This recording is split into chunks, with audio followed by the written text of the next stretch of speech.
జమ్మి పత్రి, మారేడు పత్రి, మామిడి పత్రి ఈ 3 రకాల పత్రులండి. ఈ వీడియో వచ్చేసి భవానీమాల పీఠకం తయారీ విధానం తెలుసుకోవాలనుకునేవారు మాత్రమే చూడండి. మిగతా వారికి అవసరం లేదు. మా అమ్మగారు భవానీమాల పీఠకం తయారు చేస్తుంటే వీడియో తీశాను. Just for information video upload చేశాను. సో ఫస్ట్ ప్రాసెస్ ఏంటంటే మెయిన్గా ఒక పీట వేశారు. పీట మీద red colour blouse piece cloth వేశారు. ఇలా మడత పెట్టి మీరు వీడియోలో చూస్తున్నట్టుగా వాటిపై బియ్యం పోసారు. దానిపై బియ్యం పోసారు.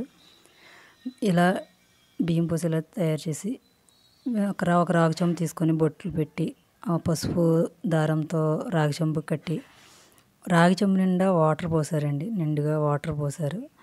అలాగే దేవుడి మూల ఆ బియ్యం పోసారు కదా, ఆ పీఠకంపై పసుపు విఘ్నేశం తయారు చేసి తమలపాకు పెట్టి దేవుడు పటాలు పెట్టి ఆ తమలపాకుపై పసుపు విఘ్నేశ్వరుని చేసి మీరు వీడియోలో చూస్తున్నట్టుగా ఇలా పెట్టారు.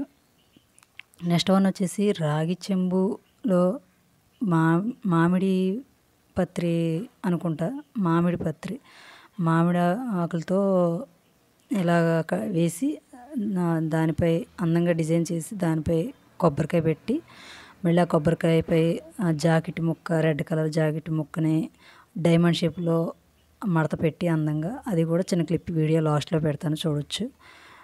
అలా మడత పెట్టి ఎర్రగోజులు 1 డజన్ రెడ్ కలర్ బ్యాంగిల్స్ పెట్టి అలాగే పువ్వులు పళ్ళు అన్నీ పెట్టారండి. ఇలా డిజైన్ చేశారు.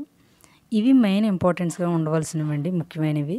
అలాగే వీటితో పాటు చెలివిడి వడపప్పు చేశారు. పసుపు కుంకుమ మంత్రాలతో పూజించడానికి పసుపు కుంకుమ పక్కన ఉన్నాయి. చెలివిడి వడపప్పు పెట్టారు. ఇంకా డిజైన్ చేస్తున్నారు. నేను జస్ట్ ముఖ్యమైనవి మాత్రమే మీకు వివరించడం జరిగింది, వీడియోలో చూపించడం జరిగింది. అంటే ఇవి ఇంపార్టెన్స్గా ఉండవలసినవి. Thank you. అలాగే ప్రభుత్వ పథకాలకు సంబంధించి ఎలాంటి డౌట్స్ ఉన్నా కామెంట్ చేయండి, రిప్లై చేస్తాను. నా ఛానల్ని సబ్స్క్రైబ్ చేసుకున్న సబ్స్క్రైబర్స్ అందరికీ థ్యాంక్ యూ. కొంచెమైనా ఉపయోగం లేని వీడియోలు చేసి మీ టైం అయితే వేస్ట్ చేయనండి. Thank you.